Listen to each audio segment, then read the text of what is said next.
folks, we're over here in Gravely Land, and I got my Wheelhorse 14 Auto with the cart behind it with all the necessary supplies. And we're going to be doing some old starts today. I haven't done one of these videos for quite some time now, I think. But I've got some tractors that have been sitting around here for the past 2 or 3 years now that haven't been ran. One of which being my Panzer here. The last time this one was ran was the end of 2017 when I entered it in one of the pulling competitions at a local fair. And I drove it up the hill, and this is as far as it's gotten since then. So I've got that, and then on top of the little ridge there, I also have the economy loader and the Wheelhorse dump truck. And those have been sitting up there at least since 2018. So it'll be kind of interesting to see how those fire up after sitting for so long. So first things first, we're going to be starting off with the Panzer. So let's get some supplies over here and get to it. I am going to see about getting these tires winded up a little bit, which these are actually the front tires off of my Kubota B7200 that I swapped on here for the pull years ago. And I did put new tubes in them, but the thing's been sitting here for the better part of 3 years now, so it would help if I turn the air on.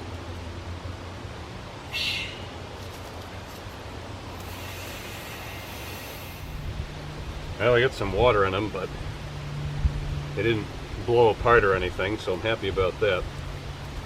Unfortunately, where I've got this thing parked though, I can't drive it out of here unless I clear out 3 or 4 tractors behind you guys, or a whole bunch of Gravely stuff up ahead.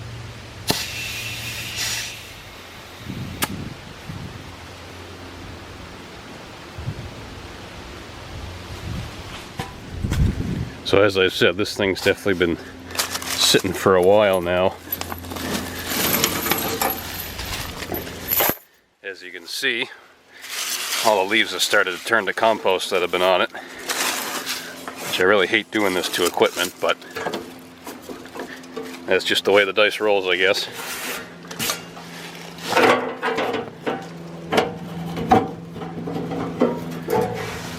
So this has a Tecumseh HH100 in it, which somebody had swapped out from the original Panzer engine, which is really fine by me because it did run fairly well. The only downside was it died underneath a heavy load, so you had to wind it up really tight to be able to engage the belt under a load and not have it die out.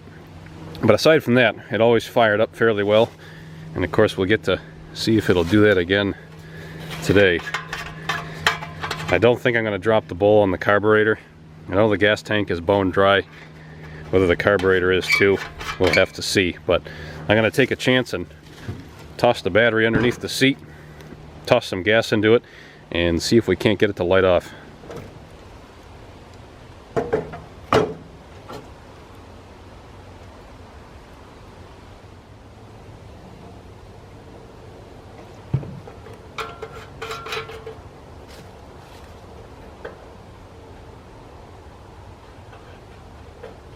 Now, as long as the float doesn't stick open, we'll be all set.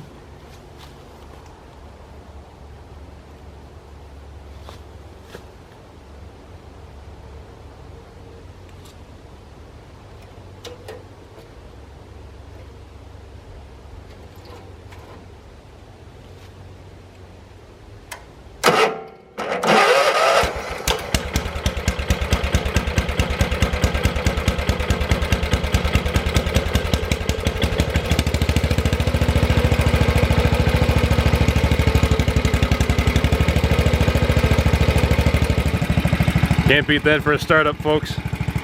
3 years sitting, old Tecumseh HH100. It's probably been hanging around the Kohler K series too much. See if I can take the choke off. Nope.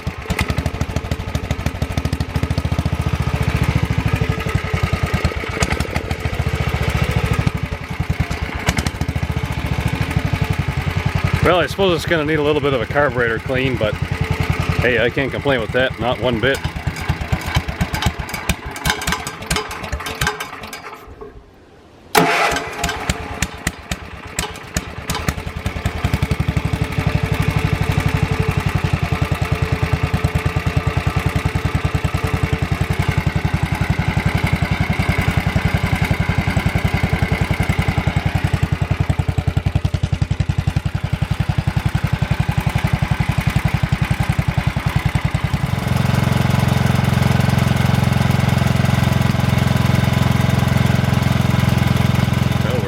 storage annex here. This is where I keep all of my Cub Cadet stuff, along with the Simplicity walk-behind tractor that I still haven't gotten to for probably almost the second year in a row now.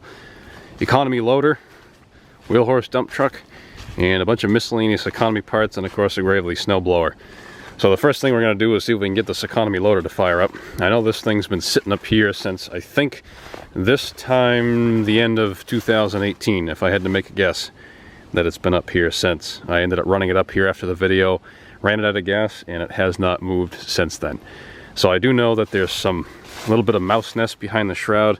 I can see some leaves and stuff behind there. So I got my little toolbox. I'm gonna get the shroud off of there, get everything cleaned out of it, and then we can get it prepped to see if it'll fire up. And there's your mouse nest, folks. Really not much of a nest, luckily enough. They just packed some leaves into there, but didn't look like they started nesting in there yet, or living in there to too much of a degree, really.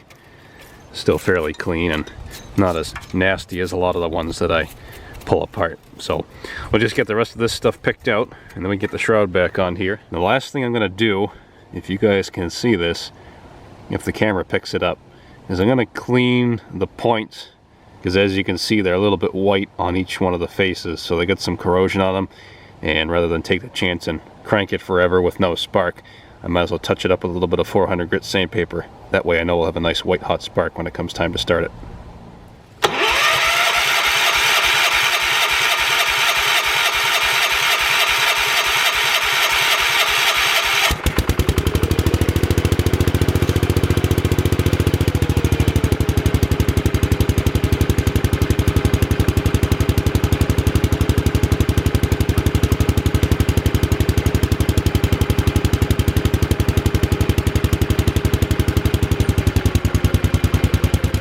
There you have it.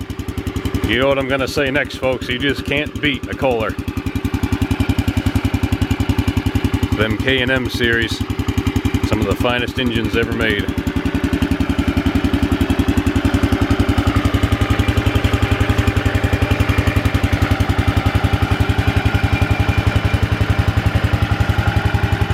Someday I hope to have a building where I can display all these oddball pieces of equipment that I have.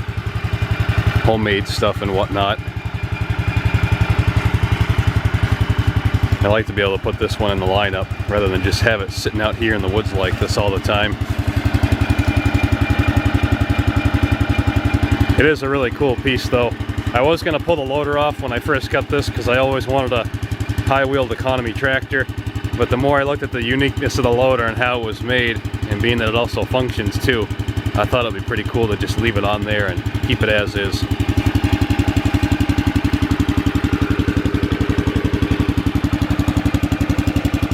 And last but not least here we have the wheel horse dump truck, and this was built back in 2010, so 10 years ago now.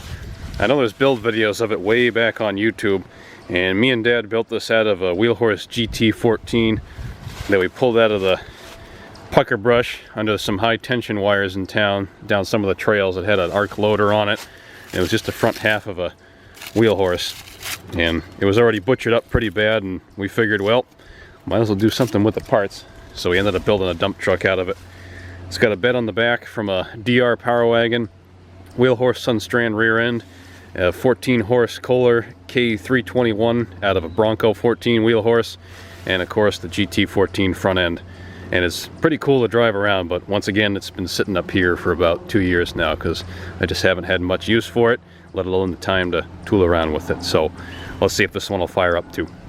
Well, I don't know about you, but I think those points are pretty well paid for at this point. Those are not good looking at all. So I'm going to run down to the garage and grab a good spare set that I've taken out of an engine for a service. I'm also going to get a little bit of fuel line because I ended up using this rubber fuel line. I forget what it's called specifically, but it's not the nitrile stuff with the rope going through it. And I was buying this years ago. The only issue with it is that it would shrink up. As you can see, it's shrunk probably a good 3/8 of an inch, and now it's shrunk so much, whether you can see it or not, it's really not making a seal on the end of that spur fitting anymore. So I just assume cut it off there and put some of the nitrile line on there, some good used stuff that I have, and then that'll take care of that. Okay, engine's all squared away. As you can see, the battery's a little tilted. I don't have long enough cables on this thing, so unless you have a reverse pulled battery, unfortunately you have to tilt it in order to get the negative and the positive to line up with the studs. And I also noticed that the throttle shaft and choke shaft are pretty stiff in the carburetor, especially the throttle shaft, because this thing's been sitting up here the whole time without anything covering it. So with any luck, I didn't get any water into the carburetor, but if it's stiff like that, more than likely there is. So hopefully nothing got into the bowl, but I guess we're gonna find out and see whether it'll run or not. Hopefully I don't have to pull the carburetor apart. So what I do have to do is hook up a jumper wire from the battery to my ignition coil, because I don't have the right key switch in this thing. It has a key switch from a trigger ignition system versus a 12-volt points ignition system, and I never got around to changing it out. So unfortunately, the way this is wired, the key is only hot to the coil in the run position, but if you go to start, the coil dies. So it's really hokey to start. You have to give it a quick choke, release the key, and then it puts power to the coil and fires the spark. So for the sake of for the sake of an old start, we're just going to make the coil hot constantly, and there's a better chance it'll start easier, providing that there's no water in the carburetor.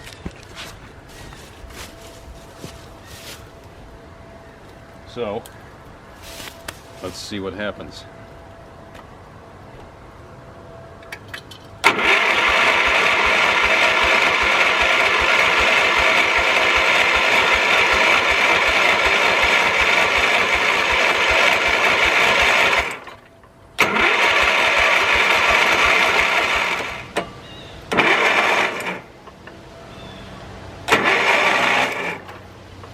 Good spark.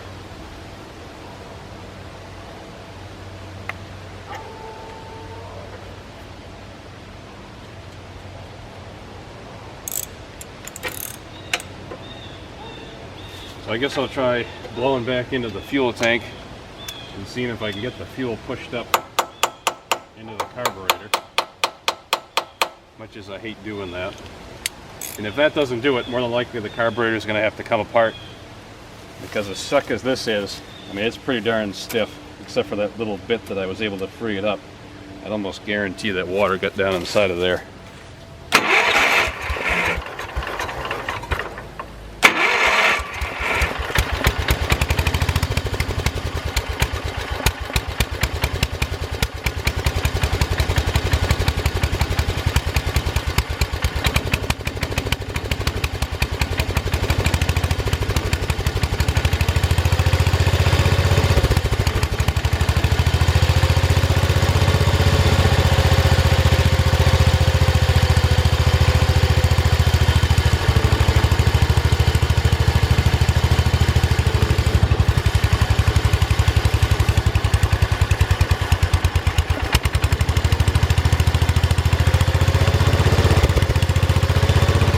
Well folks, that's going to be all for the old starts right now. At least the economy loader and the Panzer fired up fairly well. I'm definitely surprised that the economy loader ran nice. No choke or anything, no carburetor adjustments, so luckily enough that carburetor was nice and clean. Unfortunately, I will have to pull apart the wheel horse dump truck and the Panzer carburetor at some point and get those cleaned out, but it's not too big of a deal. At least they fired over and did what they had to do. So anyways folks, until next time, there you have it.